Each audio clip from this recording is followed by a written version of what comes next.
l'époque, même si elles ne seront pas comme les autres cette année. Les fêtes de Noël donc arrivent à grands pas et quoi qu'il advienne, le 25 décembre, il descendra du ciel avec ses joujoux par milliers. Il est un peu en avance pour nous ce soir. Oh, je sens le déguisement. On le voit depuis tout à l'heure. On le voit depuis une grosse tache rouge. Mesdames, messieurs, voici le Père Noël. Oh non, mais c'est pas possible. Mais c'est pas possible. Petit Papa Noël, tu ferais mieux de rester au ciel au lieu de fabriquer nos jouets. Les Chinois nous ont contaminés. Bonjour, bonjour, je suis le Père Noël. Bah alors bonjour François Hollande, donc je vous ferai remarquer que vous avez oublié votre bonnet.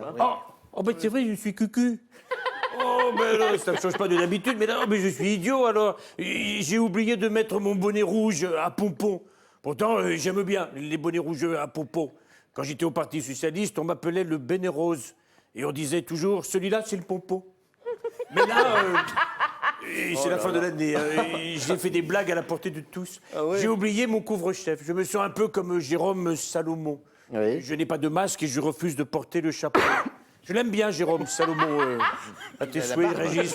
J'espère qu'il ne va pas attraper la Covid comme notre président. Le pauvre, vous avez vu, pourvu qu'il ne se retrouve pas en réa. Sinon, c'est la première fois qu'en France, ce ne sera pas le peuple, mais le président qui se fera entuber. Enfin, est-ce qu'on peut vous demander, Oui. Oh, la tronche. Est-ce qu'on peut vous demander ce que vous faites en tenue de Père Noël? Eh bien, mon cher Jérôme, vous vous rappelez lorsque j'ai dédicacé mon livre au supermarché de Tu l'arrêtes sur la trique? J'ai fait un tabac. La queue était plus longue que les poils sur les jambes de ma Julie quand elle a oublié de stocker sa crème dépilatoire avant le deuxième confinement.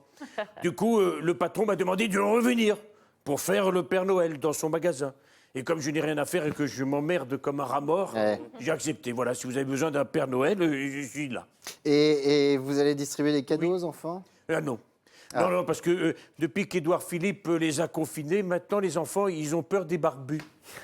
Alors, j'ai préparé des cadeaux pour mes collègues qui font de la politique. Je crois que j'ai eu, vous allez voir, plein de bonnes idées. Ouais, par exemple, moi, Père Noël, je vais offrir à Emmanuel Macron une poupée Barbie. Ça le changera de sa mamie barbante.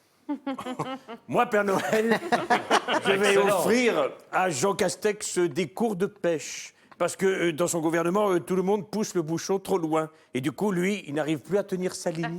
Je vous ai dit, c'est à la portée de tous. Et je suppose que vous avez aussi des cadeaux pour les ministres d'Emmanuel Macron, par exemple Roselyne Bachelot? Ah oui, alors oui. Alors, Roselyne Bachelot, comme tous les artistes se demandent ce qu'elle fout à la culture, moi, Père Noël, je vais lui offrir une promenade en bateau-mouche. Puisqu'à Paris, depuis que les théâtres sont fermés, c'est le seul moyen qu'il reste de monter sur la scène. Oh. Merci. Mais vous n'allez pas faire de cadeaux qu'aux membres du gouvernement? Ah non, bien sûr que non. Bien sûr. Par exemple, à Olivier Faure, le premier secrétaire du Parti Socialiste, je vais lui offrir des cours de yoga pour qu'il puisse s'assouplir un peu.